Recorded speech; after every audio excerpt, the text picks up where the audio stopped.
Кум төккөндү, тиги таптатканды, суулаганды, тигинди биткенди керек болсо асфальт басканды билет экенбиз, көпүрө салганды билет экенбиз. Ой, биздин деле колунан бир эмне керек таң каласың. Мамлекетиңе мамлекет берсин деп эле отурсаң, балага деле мындай мамиле кылбайсың. Бо уй деген жөн эле жүрөт дейт, су берсин дей бересиң да. Бо кой жөн эле жүрөт тиги, төй берсин деп элечи баягычы. Албай. Бүтүрөгөн малдын Бизде мен берип, анан алыш деген билбейбиз да. 80%га азыраак колдонот экенсиң. Түшүмдүүлүгү ошол эле убакта 30%га жогору. Азыр дейт биз кошчуларыбыздын баарына суу саткан өлкөгө айландык. Израиль кошуна өлкөлөрүнө суу саткан өлкөгө айландык дейт. Ошол эле убакта дейт биз 70-жылдардан баштап жер астын сууларын көп алып коюп турбуз дейт. Дүйнөдө айыл чарба революциясын жасаганда Израиль болду. Кайра ошол жака суу толтуруп атабыз дейт. Бизде суу чөлдөбүз, суунун ашыркыйлыгы бар дегенди айтып атат. Силер дейт, суунун башында турасыңар дейт. Сууңарды эки жол келип кетиптир Кыргызстанга. Сууңарды үнөмсүз колдонгонуңар үчүн силер баягы ошондон өндүрүлгөн продукцияңарды туура сата албайсыңар.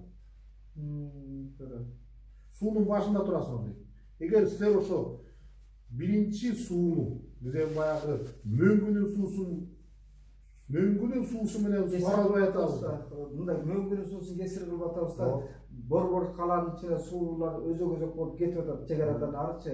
Анан ошол эле убакта Бишкекте көк жашыл дарактардын баары соолуп куургап атат, газондордун баары тебеленди. Анан тамчылатып сугаруу менен биз Бишкек шаарынчы караңгы көлөкөгө чүмпөп койсок болот эле да. Себеби салкын да болот эле. Израилге барып, жанагы жолдон кетип баратсаң бак дарактар бар да. Чөлдүн ортосунда бак дарактар. Анан ошол бак дарактар мисалы үчүн мындай жапайы тургандай сезилет да. Анан баратсак ушу гид айтып атпайбы? Бу жапайы өскөн бак дарак дейт. Бу жапайы өскөн деп ойлобогула дейт. Ушундай өскөн. Мунун ар биринин астында тамчылап сугарылат. Жердин асты менен өткөн сугаруу бар. Израилде өсүп аткан ар бир бактын өзүнүн тамчылап сугаруусу. Айбек мырза, сиз ири бизнес өкүлү катары, коомдук ишмер катары, анан жарандык коомдун өкүлү десем да болобу? Себеби соц тармактарда дайыма активдүү болуп, көйгөйдүү маселелерди элге чагылтып жүргөнүңүздөн улам бул жарандык коомдун өкүлү деген өтө актуалдуу да бүгүнкү күндө. Себеби жарандык коомду калптай албай атабыз да. Анан саякатчы бака катары дүйнөнү көп кыдырып жүрөсүз, дүйнөнүн тажрыйбасын элге видео түрүндө, сүрөт түрүндө жайтып, анан пост жазганыңызда мен дайыма көңүлдүү бир приоритеттерге бурам да. Ал жөн эле саларга кушуу кылар беши жоктон жасалган видеолор эмес, баягы дүйнө өнүккөн элдердин өрнөгүн нектар ташыган ардай болуп, өнүгүп аткан элдер мондай экен, тигиндей экен деген жаакта кеп кылыш үчүн борбор шаарыбыздагы кыш каптап турган жайдын аптабында демеле дем алууга мүмкүн болбой думуккан шаарда жашап атабыз. Эс алып келейин деп өткөндө көлгө барган экенбиз, көлдөгү проблеманы чагылдырып атабыз. Көлдү канчалык тартылып бараткан суусу. Мен баягы турмуштук бир көрүнүштү айтайын. Мен Тамчы айылында бир карыя 70 жаштагы ошол киши айтып калды, зээниге мындай күрсүнүпчү. Мен дейт бала күндө Тамчы айылы Теяктан эле дейт этеги. Азыр ошол аякта бир квартал түштү. Мындай жарым километрден ашык жерди менчим деп айтат да болжолдо. Суу ушунча тартылып кетти. Мынтип эстеп көрсөк бир 50-60 жылдын тегерегиндеги убакытта ошондой көрүнүш болду. Өткөндө сиз видеону көргөзүп атасыз. Өткөн жылдарда мындай эмес болчу, быйыл монча тартылып кетти депчи. Биз ушу көл маселесине бир баягы илимий чөйрөгө коңгуроо кагып аткан жок. Сиз баягы мекенчилер эле байкоосун көргөзүп атканы болбосо, деги эле Ысык көлдүн тагдыры жөнүндө коомдо бир кайтегерлик сезилип аткан жокпу? Таштандыдай кылып жээктердин пляждарда көрүп атканыбыз зээңгейт да. Саңырсып кээде пляжда жатсаң дагы Заранын жыты да чыгат да, уусу уят жок. Анан көлдүн түбүндө таштандылар канча, балыгын канча кырып атабыз. Деги эле эл көрбөй аткан, билбей аткан дагы кандай көрүнүштөр бар? Эми Ысык көл темасы, Ысык көлдү коргоо, экология темасы аябай чоң орчундуу тема. Акыркы убактарда өзү сезип атабыз. Дүйнө тынчтанууда биз камырабай жатабыз. Биз баягы эл көргөндү көрөбүз деп коюп жатабыз да, бирок эл көргөндү баягы эл көрө элек деп биз көрүп атабыз да. Мисалы үчүн мына быйыл суу жок. Биздин айылда мен айылга ай сайын 2 айда бир барып турам. Быйыл жазда айылда суу болгон жок да. Огороддор сугарылбай калды. Каладагы жерлерге эптеп суу беришти, бөлүшүп банып атат. Азыр суу көп, бирок биринчи чабыктан мурун жана көчөттөр биринчи баш алып аткан убактарда ошо суу жок болуп калды да. Ошондой эле нерсе көп эле айылдарда болду.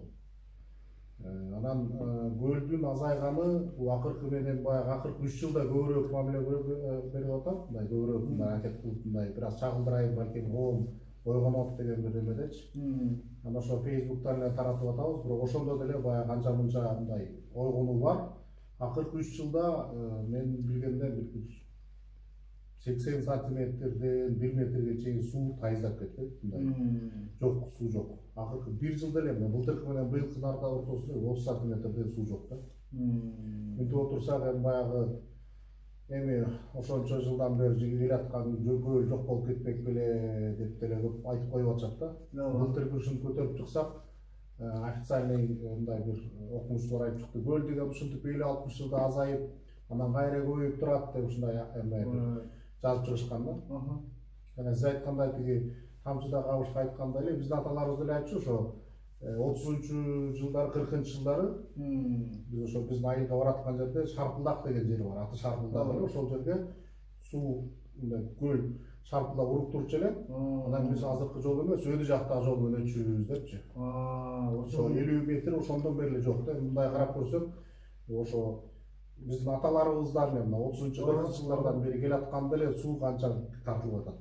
Биз ушул ОЗК тарыхында мааниси бар да, себеби илимпоздор андык жерге экологдор тынчтанып аткан жок. Ошол сиз экөөбүз көргөн эски муундагы адамдардын айтканынан улам эле сезсек болот да канчалык деңгээлде маселе чоң экенин. Илимпоздор мында кагазга жазып коет экен. Кандай адамзатка кандай эффектиси болотун мындай билбейт да, алар фактыны гана жазып коет. Статистика факты кылып коет да, бирок келечекте кандай таасир болот аны биле албайт да. Биз азыр көрүп атканыбыз мына акыркы убакта сууну колдонуу, көлгө агып кирген сууну болушунча колдонуп атабыз. Мурда мындай көбүрөөк суу кирип аткандай көрүнчү, азыр барсаң айылдарда ошо жана жаз айында такыр эле суу кирбей калып атат да, көлгөчү. Анын дышында азыр баягы суу жетпейт, агыл суу жетпей калып, элдин барып туш келди эле тиги скважина кылып атат. Жер астындагы сууларды алып атабыз. Жер үстүнөн канчалык ысык көлгө жер үстүнөн канчалык көп суу кирсе дагы ошончолук эле суу жер астындагы дарыялардан келет. Ошол скважиналардын туш келди ачылганы дагы бул ошол жер астындагы суулардын дагы нугу тереңдеп, көлгө куйбай башкача кетип калышына түрткү болот да.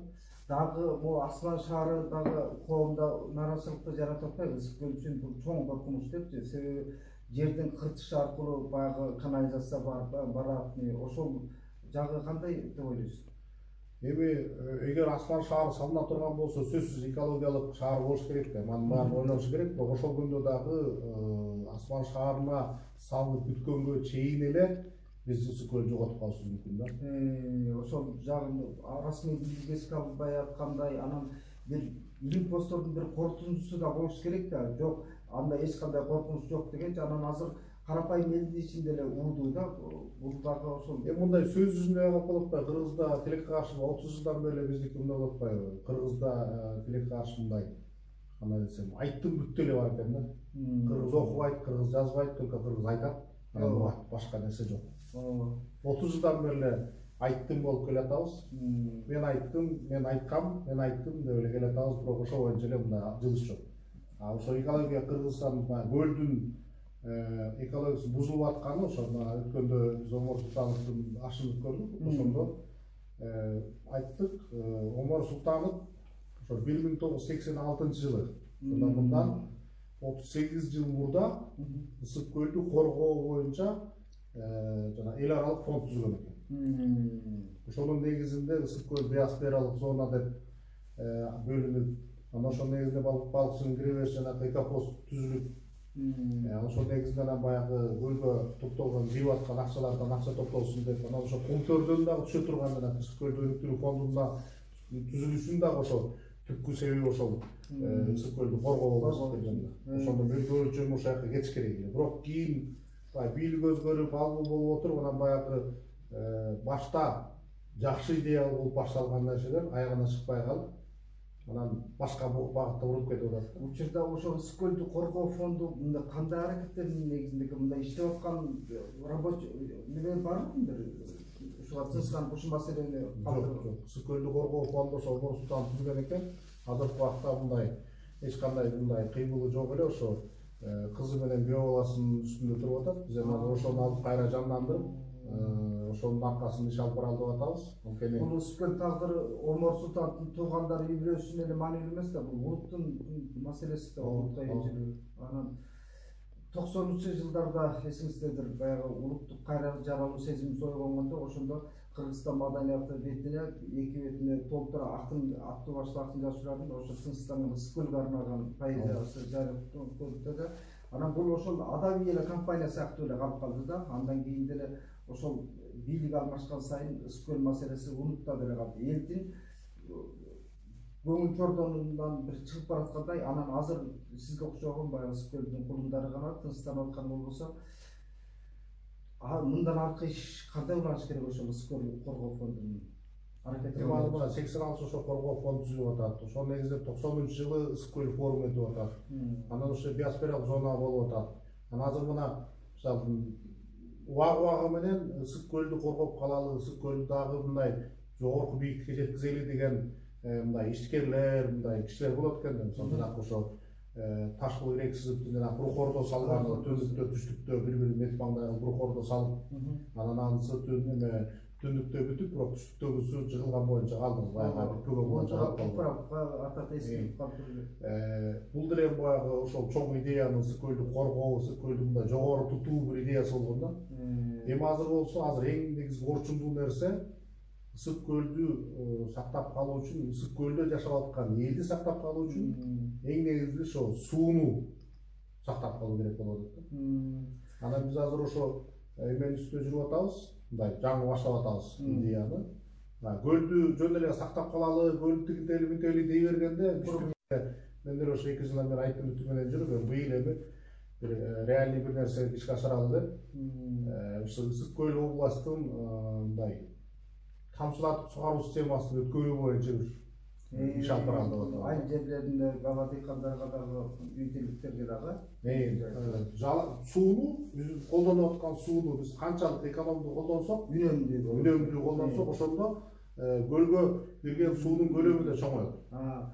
Биз ысык көлдү мындай эле объектиде карап калган жокпузбу? Бир акча азайып турган, акчага туйтуна турган эле объекти катары карап калган жокпузбу? Ысык көлдү сезон убагында пайда көрүп калуу, анан анын экологиялык жагын унутта калтырып койгондой, ошо жергиликтүү эл өзү деле. Эми бул жалгыз көлдүктөрдүн проблемасы эмес да. Биз баягы Союздон тарагандан кийин жеке менчикти көрбөгөн, байлык эмне экенин, акча эмне экенин, байлык эмне экенин билбеген болуп эле жалпы эл байлык деген бул түрк акча экен, жакшы үй, жакшы машина, жакшы кийим, жакшы жашоо, дүйнөнү кыдыруу бул байлык экен деп ойлоп алып эле, анан баягы жалаң материальный нерсенин аркасынан жогап жүрүп атабыз да. Бул соода маданиятын, тейлөө маданиятын үйрөнбөгөн эл бир гана ошол аскөздүккө үйрөнүп аткан жокпузбу? Бир нерсе бирдеме салбай туруп алыш керек болуп атпайбы? Бирок мындай жана сүйлөшүп атканда айттык го, мисалы үчүн жанагы баардык нерсени алгандын бергени бар да. Ушул жагына арзанга алсаң, кымбатка бересиң. Бул жанакы эле тиги Бишкектин ышыны маселеси. Биз электричествону арзан кылышыбыз керек. Отопление арзан кылышыбыз керек. Баары бизге арзан болуш керек. Көмүр арзан болуш керек деп атып, ошонун натыйжасында биз арзан калып атабыз. Бирок ошол менен шаарыбыз ыш, экологиялык проблемасы толтура. Ошону менен өзүбүздүн дагы, балдарыбыздын дагы ден соолугубуз болуп атат. Адам ресурсунан ажыраган. Ошону менен биз ден соолугубуздан берип атабыз. Ден соолугубузду оңдош үчүн кымбат берип атабыз. Кымбат дарылоону кымбат. Арзан ресурс алып, кымбат ресурс берген болобуз да. Убактылуу күнүмдүк жашоо менен алек болуп атабыз. Биз баягы баардык нерсени акча менен эсептеп калган үчүн биз акчага сатып алган нерсебиз маанилүү, ден соолугубуздан берген нерсебиз маанисиз катары болуп калат. Биз ушул жерде да бир аяр болушубуз керек го. Акча менен дегендерчи биздин коом баягы большевиктик коммунисттер акчаны, байлыкты, капиталдыкты, мүлктү бир терс мүнөздө сыпаттап көрүп калган да. Көрсө капиталисттик доор келсе ушундай турбай, баарын акча чечип бара турбай, баарын эле акча талкалап аткандай түшүнүп кабыл алат да. Бул өзүбүздүн рухий эркиндикке жетпеген ошол акчага, маңдай мээнетибизге, менчикке аяр мамиле кылбагандан, изги мамиле кылбагандан экенин түшүнбөй биз баягы капиталисттик нерсеге көлүккө түшүрүп алабыз да көп учурда. Эми биз баягы Ленин капитализмден секирип сразу коммунизмге өтүп кетем деп атып анан секирип жасап атып ортодо түшүп калдык да. Капитализм алдыга чыгып кетти, биз баягы секирген жерден кайра ортого түшүп калдык да. Анан баягы секирип түшкөндөн кийин феодализмге келип түшүп калдыкпы же капитализмге отуруп түшүп калдыкпы белгисиз болуп калып атат да. Биз мисалы азыр бийликке сурасаң биз мындай рыночный экономика, базар экономикасы чоңоюп атабыз дейт да. Убагында тиги Союздун таралып атып жоголуп атканда Горбачевдор кайсы экономика өнүгөбүз десе, пландуу экономика менен советтик өнүгө албайбыз дей албай, эме капиталисттик экономика менен өнүгөбүз дей албай, базар экономикасы, рыночный экономика коебуз да. Негизи рыночный экономика деген өзү капиталисттик экономика. Биз азыр капиталисттик экономика өнүгүп атабыз, бирок ошону кабыл этпей, биз базар экономикасына өнүгүп атабыз дейбиз да. Өзү алдап элечи. Биз ошол терминдик түшүнүктөрдү ажырата албай атабыз да. Салижан Жигитов 90-жылдардагы кийинки бир интервьюсунда мынтип айтат да. Курган биздин элибиз базар экономикасы деген түшүнбөй атат. Мен ушул терминди илим чөйрөсү интеллигенция түшүнө элек, мен ушуну ойлогондо дейт, түн ичинде чабалакта уктай албай чыгам дейт да. Себеби биз капиталисттик доордо жашап атканыбызды, капитализмдин коюнда жашап атканыбызды билбейбиз. Бирок болбой эле баягы кесир мамиле. Анан маңдай терминен тапкан мүлк бул адам укугу, сөз эркиндиги сыяктуу ыйык бардыктардын бири экенин түшүнө элекпиз да. Биздин коомго деги эле мүлккө ээ болуу маданияттын кантип экенин жайылтабыз, жеткиребиз. Ал үчүн коомдук аң сезим өнүгүш керек да. Мен бул акыркы 10 жылда мындай келген тыянагым, биз баягы мындай айтабыз да, Кыргызстан эгемендикти мындай акысыз эле мындай бекерге алып калды. Чын эле ошондой болуп калды, бир аспандан түшкөн болуп калды. Анткени бизде коомдук аң сезим жок эле. Коомдук аң сезим кылынбай туруп эле мындай мамлекеттүү болуп калдык да. То есть азыркы биздин Кыргызстанды үй катары көрсөк, үйлүү болуп калды, бирок фундаментибиз жок. Ошол фундамент коомдук аң сезим. Фундаментибизди калыптандырган коомдук аң сезимдин, коомдук аң сезим таштары жок. Фундаментибиз жок, аяка ташы жок фундамент, жөн эле. Үйдү салып койгонбуз, үйдү салып коюп, улам тиги төңкөрүш кыла берип, төңкөрүш кылганда эле биз тиги мен бул үйдүн үстүнө үй сала албай атам, могу стена кыйшык болуп атат, тил болуп атат, бул атат, үйдү оңдоп атабыз, бирок акылыбызга келбей атат да. Биздин канчалык эмне кылсаң дагы бул чөгө берет. Анткени фундаментибиз жок. Жер байыбыз жакшы эмес экенин өзүбүз аңдап айтабыз да. Фундамент жок, коомдук аң сезим, коомдук уюмдашуу аң сезими жок. Жамааттык аң сезим калыптанбаган. Коомдук уюмдар түзүлөт.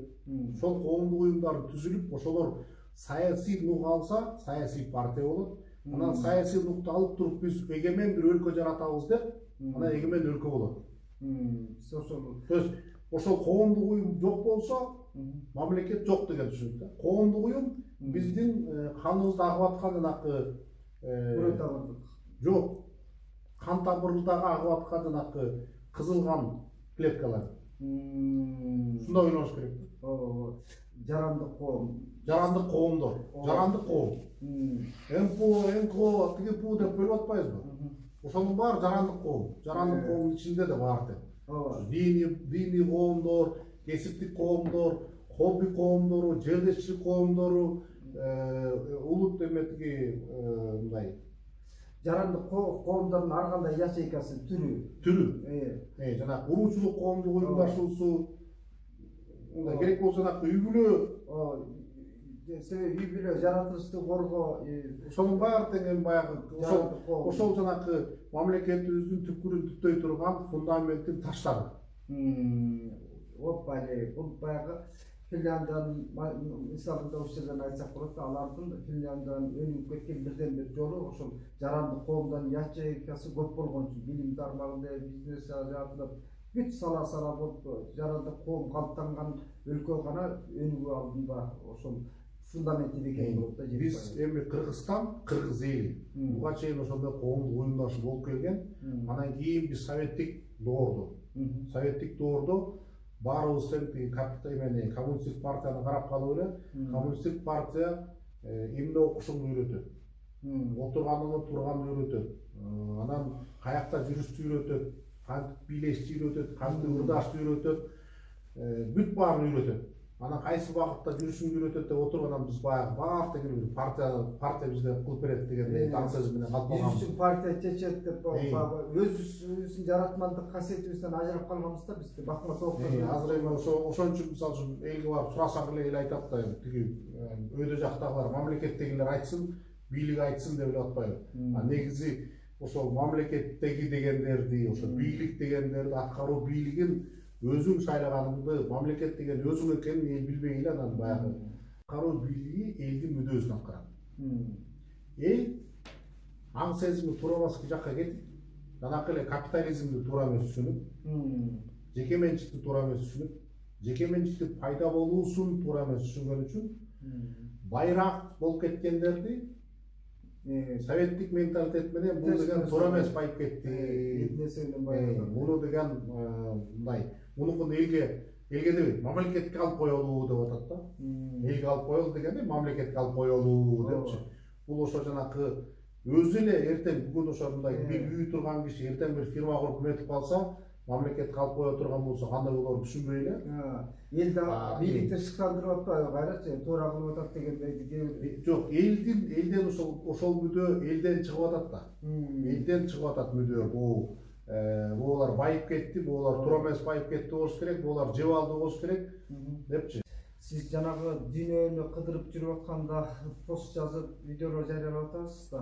Ошондо могу Бишкектин маселесин кантип чечүүгө мүмкүн, ошол дүйнөлүк тажрыйбадан бир көргөн билгендериңизден айта аласызбы? Кантип жанагы жашылдандырууну жүргүзсө болот, же тамчылатып сугаруу? Өткөндө Израилге барып келдим.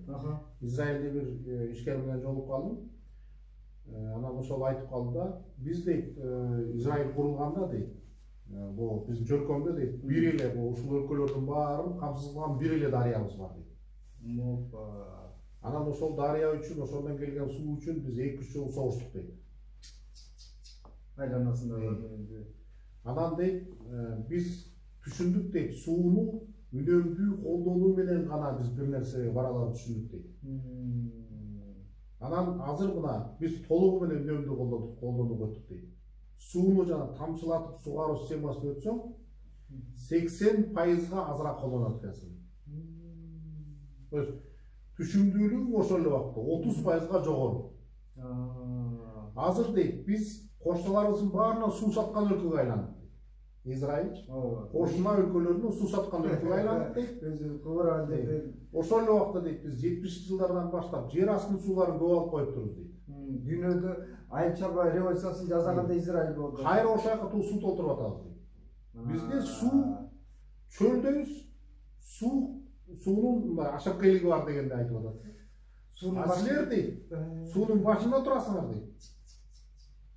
Сууңарды 2 жол келип кетиптир Кыргызстанга. Сууңарды үнөмсүз колдонгонуңар үчүн силер баягы ошондон өндүрүлгөн продукцияңарды туура сата албайсыңар. Суунун башында турасыңар дейт. Эгер силер ошо биринчи сууну, биз эми баягы мөңгүнүн суусу менен сугара албай атабыз да. Мындай мөңгүнүн суусун кесир кылып атабыз да.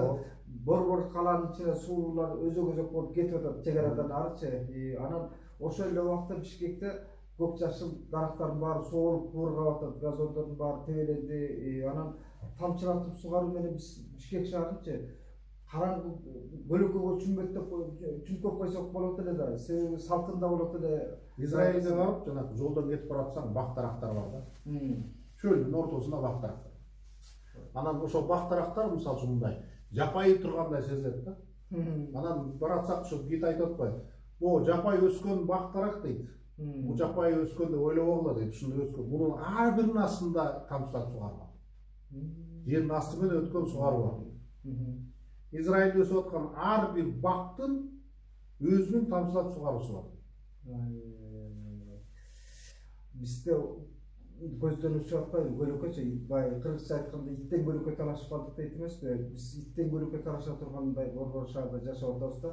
Себеби бактарак жок жерде ысык меле куйгалайт да. Сковородкада элечи. Бактарактар көп болуп, бул шаарды көптөн турса, жай болсун, кыш болсун, экологиялык жактан да тазарат эле да. Азыр жанакындай эле нерсе да азыр элдергечи айтып. Жанакы көлөкө үчүн, жашылдандыруу үчүн мындай акча берилет десе, бири да бербейм дейт, жок дейт. Сен кыл дейт. Мамлекет кылсын дейт. А мамлекет эгер жарандар налог төлөбөсө, мамлекет каяктан алып калат? Мамлекет кылыш үчүн же жерин сатыш керек, же кенин сатыш керек, же элин сатыш керек. Биз деле салыкты жакшы айттыңыз, салык төгүү маданиятынан үйрөнө элекпиз да. Салык төгүп сыймыктанганды качан үйрөнөбүз? Сиздерчи, себеби элдин салыгынын эсебинен мамлекет кубаттуу өнүгөт, экономикабыз кубаттуу өнүгөт, көп маселе чечилет да. А биз бул чоңдордун баягы ишенчиликтен чыгып калганынан уланбай, эмне үчүн ушул эл салык маданиятына келе албай атабыз? Салык маданияты келе албай аткан себеби ошол эле советтик менталитетте баягы пландуу экономика менен баарына мындай таратуу болгондо. Сенден токтоп алат, тыйын токтоп алат, тыйындар менен билгизбей чөнтөгүнөн тияктан бияктан алат, анан сага сом берип коет. Сиз оо деп отуруп каласыз да. Чөнтөгүңдөн эме 100 тыйын алып кетип, кайра сага 1 тыйын берип койгондон кабарың жок. Сен ошо 1 тыйынды бүкүл алганыңа, 1 сомду бүкүл алганыңа сүйүнөсүң, а 100 тыйынды алып кеткенге сүйүнбөйсүң да, билбейсиң. Ошентип алып кетчү да. Азыр деле биз ошо жанакы капиталисттик экономика менен эмени билбей атпайбыз. Биз азыр мисалы Кыргызстанда мамлекет аткаруу бийлиги эмдигиче пландуу экономикага кетип бартабыз. Акчанын баары топтолуп центрге барат, анан кайра центрден келет. Бул эми баягы май кармаган бармагын жалайт болуп баратканда бир сыра бир колдордон өтөт, келатканда кайра колдордон өтөт. Арасында канча коррупциялык схемалар бар. Анын бараткан мисалы муниципалитеттердин акчасы, жергиликтүү бийликтердин муниципалитеттер коюп, ошонун акчасы деле центрге барып кайра келип атпайбы? А негизи ошонун белгилүү бөлүмү түздөн түз эле жеринде калыш керек эле да. А бирок муну түшүнүш үчүн эл өзү башта түшүнүш керек да, мамлекет менин. Мамлекеттин клеткасы менен. Кыргызстан деген мамлекет мен болбосом толук болбой калат. Мен ошо бул тырмагындагы бир клеткамын. Ушунда тырмагындагы клетка мен болбой калсам, менин ордума ошол жака бир раковый бир клетка болуп калса, баарын жеп жок кылса дегенде түшүнүктүү болуш керек да. Мен ушул өлкөнүн бир клеткасымын. Бул өлкөнүн түзүүчүсү менмин деп түшүнүш керек да. Ошондо гана мен бергеним кайра келет депчи. Түрктөрдө бир жакшы сөз бар. Берген налогуң сага жол, мектеп, бала бакча болуп кайра кайтып келет дейт. Бул жакшы мисалды айттыңыз. Себеби биз көп учурда өкмөттүн колун карап келген советтик коомдо психология менен жашап атабыз да. Бирдеке болсо канчалаган жаңы конуштар түштү. Өкмөт качан суу чыгарып берет, өкмөт качан жол салып берет, бирок маселен Ачекей айылын келдиңиз 2 жолу көрдүңүз. Ушул эле тургундардын бузмос эсебинен акча Алматы жолунан буга чейин асфальт курду, светибиз, суубуз баары ошондой болду да. Анан биз бул жерде видео кылып да атайын көргөзүп атабыз да коомгочу. Себеби жамаатташууга үйрөнө албай атабыз. Канча капчыктуулар кварталдар бар кээде. Көчөсүн танк өтүп кеткендей. Аң чөнөк ошонун баарын өкмөт оңдоп бериш керек. Эми ошол болотпайбы? Мисалы бизде кызык да мындай. Биздин айылда деле, берки айылда деле биздин айыл кандай кылсак айтсам, баягы биздикилер бул Жетегиз районундагылар көбү Кумтөрдөгү иштейт да. Кумтөр иштегенде бай келет. Баарынын үйлөрү кычайт. Баары бири-бирине атаандашып дарбаза салат, огород салат, баягы стена көтөрөт дегендей мындай баары бизнес мындай. Достор тың жашайт. Жок, үйлөр сонун, минген башчылары сонун, а бирок көчөлөрү баягы. Ал мындай Тосорго мен да жакында барып келдим, мен бул өз менен тескей өз мененчи. Таң алдымда 30 жылдан бeri кумтер иштеп атат. Кыргыздын элинде ошол эле көлдүн тегерени бүкүмдей алтындын пайдасы тийбегенден ушул жол азабын тартып атышабы тосорлуктар. Себеби жол барып келгиче чыдоо мүмкүн эмес да. Анан азыр оңдоп атат делген менен, жаңыланып атат деген менен курулуштар анда санда жерде бар. Бригадалардын иштерин экинчи жерде бирок көтөрүп жүргөн жумуштарды көрүп бул жол качан бүтөт дейсиң да. Бул элдин талап кылбаганынан бул кайтегендинде өзүнүн жашоосуна. Эми ал деле мындай карап көрсөң, жакшы ниет менен башталган жумуш болуп калып атат. Анан бирок баягы эмне болуп атпайбы? Ошо бүгүнкүгө чейинки Кыргызстандагы жолдордун баарын жолду эме тендер тутуп алган турк компаниялар же болбосо Кытай компаниялары болуп эле, бирок астындагы подрядчик кыргыз компаниялар иштеп келген да. Анан ошо балыкчыдан Барсконго чейинки жолду кыргыз компанияларга эле салсын деп берилип атпайбы? Бирок кыргыз компаниялар жок. Кыргыз компаниялар иштегенди билет экен, бирок жана менеджмент дегенди билбейт экен да. Баягы жолду жасаганды билесиң, бирок кайсы жагынан баштап кайгына чейин кандай кылып билбейсиң. Биз баарын жолдун баарын жалжайтып ачып алып, анан салып атабыз да. Салып келе атсак эле көрсөк, мен көргөнүм, акыркы 2 жылдан бери көрүп аткан, биз да кажется баягы көпүрө салганды билбейт экенбиз да. Жол салганды, кум төккөндү, тиги таптатканды, суулаганды, тигинди биткенди, керек болсо асфальт басканды билет экенбиз, көпүрө салганды билбейт экенбиз. Ой, биздин элдин деле колунан бир эмне керек таң каласың кедечи. Биз сыймыктанган, мактанган жакшы көрөбүз, биз улуу элбиз, аттуу элбиз депчи. Мал күндүктүү элбиз дейбиз. Малга мамилебизди көрүп да таң каласың. Маселен, өлкөн өлкөлөрдүн фермерлери менен биздин малчыларды салыштыруу мүмкүн эмес. Мал күндүктүү элдичи. Себеби малдын алды чыла, малга бир кордук көрсөтөт. Анан бир малга дагы бир мамилебиз дагы оңолбойт да. Эми мамлекетиңе өзүңдүн мүчөсү болгон бир, өзүң ошонун бир жаны каны болгон бир мамлекетиңе кандай мамиле кылып атсаң, малга деле ошондой мамиле кыласың да. Мамлекет берсин деп эле отурсаң, малга деле мындай мамиле кылбайсың. Бо уй деген жөн эле жүрөт дейт, сут берсин дей бересиң да. Бо кой жөн эле жүрөт тиги, төй берсин деп элечи баягычы. Бүтүрөгөн малдын туягы. Биз деме берип, анан алыш деген билбейбиз да. Канчалык көп берсең, ошончолук көп аласың. Ооба, асырасаң. Эчтеке бербесең, эчтеке албайсың. Мамлекетке эле ошондой да, мисалы үчүн мындай жок дегенде баягы мындай болуп атпайбы? Жок дегенде мамлекетти ошо аткаруу бийлигин шайлаш үчүн, тиги закон чыгаруу бийлигин шайлаш үчүн мындай барып тиги өзүңдүн жарандык укугуңду колдонуп, ой добуш бербей койсоң, анан эмне аласың? Айбек мырза, биз сөзүбүздү жыйынтыктайлы.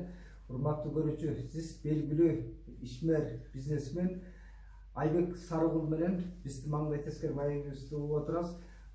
Элге эмне деп айтсак, элге кантип жеткиребиз? Канткенде чарбабыз тың эл болобуз, канткенде бир Борбор Азияда мындай тирлигин тың жүргүзгөн улутка айлана алабыз. Себеби биздин өзбек туугандар боорду колго алып, колду боорго алып соода маданиятына тың экен. Казактарда эми айла жок, Кудай Таала нефтини бериптир, башкасын бериптир. Тыңыраак жашап атат. Анан кыргыз эмне жөндөмү менен тың жашоого жетебиз? Биз аң сезимди алмаштырышыбыз керек. Биз баягы эл эмне болсо ошо болот менен деген ташташыбыз керек. Биз баягы биз кылым карткан деген кыргыз элибиз деп мындай жөн эле көкүрөк урганды ташташыбыз керек. Көдөн толтурганга аракет кылыш керек, анан эң негизги мээни алмаштырганга аракет кылыш керек да. Аң сезимибиз туура эмес экенин. Биз 70 жыл советтик бийликти туура эмес жолдо барганыбызды, алдан ары кетиштин кажети жок экен, биз кайра кайтып келишибиз керек экенин түшүнүшүбүз керек. Биздин ком ошону түшүнбөгөн үчүн эсир кайра келсе деген деңсеп отурушат да. Эми келечек каякта экенин билбесек, мурдагы нестей беребиз. Рахмат, алтынай убактыңызды бөлүп берген, келип жакшы маек бергениңизге. Нуркеш каналга катталып коюңуздар, пикир жазыңыздар,